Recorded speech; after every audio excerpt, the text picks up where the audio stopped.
Kita semua pasti pernah ngalamin yang namanya menunda pekerjaan. Entah itu tugas kuliah yang dikasih waktu seminggu tapi baru dikerjain sehari sebelum deadline.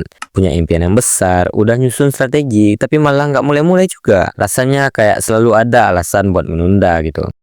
Tapi kenapa ini bisa terjadi? Apakah ini memang karena kalian malas saja atau malah ada penjelasan psikologis di baliknya? Makanya di video kali ini gue bakal bahas kenapa kita sering menunda-nunda pekerjaan.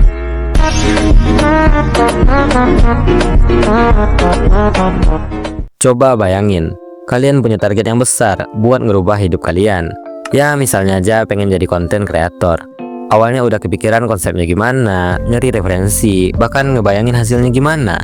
Tapi pas udah mau mulai, tiba-tiba muncul perasaan ragu. Takut hasilnya nggak sesuai sama ekspektasi lah, takut dihujat orang lah, atau sekedar takut buat dicengin teman-teman tongkrongan.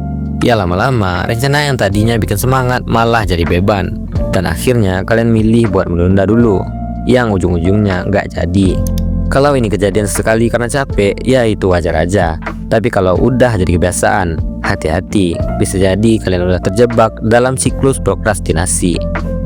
Siklus ini bikin kita menunda sesuatu yang seharusnya dikerjakan, meskipun sadar ada konsekuensi negatif di baliknya.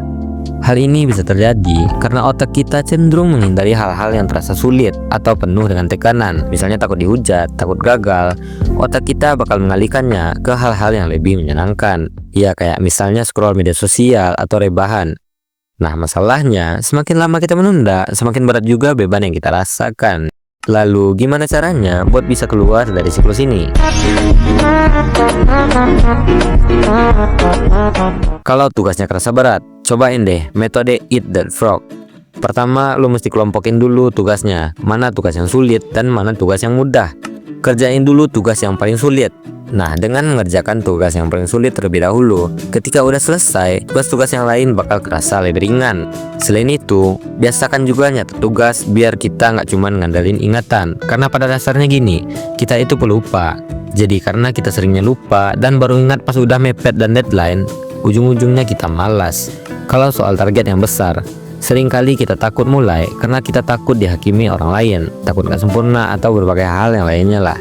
Tapi ingat satu hal, gak ada pemula yang langsung sempurna. Semua orang sukses pernah ada di posisi awal. Bedanya mereka berani buat mulai duluan, mulai aja dulu gitu. Kalau takut dicengin teman-teman, ya yakin aja di satu hal. Kalau nanti berhasil, mereka yang dulu ngetawain bakal tanya ke kalian gimana caranya. Sekarang coba tanya lagi ke diri sendiri. Berapa banyak hal yang udah kalian tunda dan ujung-ujungnya nggak jadi dimulai? Coba ceritain di kolom komentar kalau mau. Kalau kalian suka sama konten yang kayak gini, boleh di subscribe ya. See you di next video.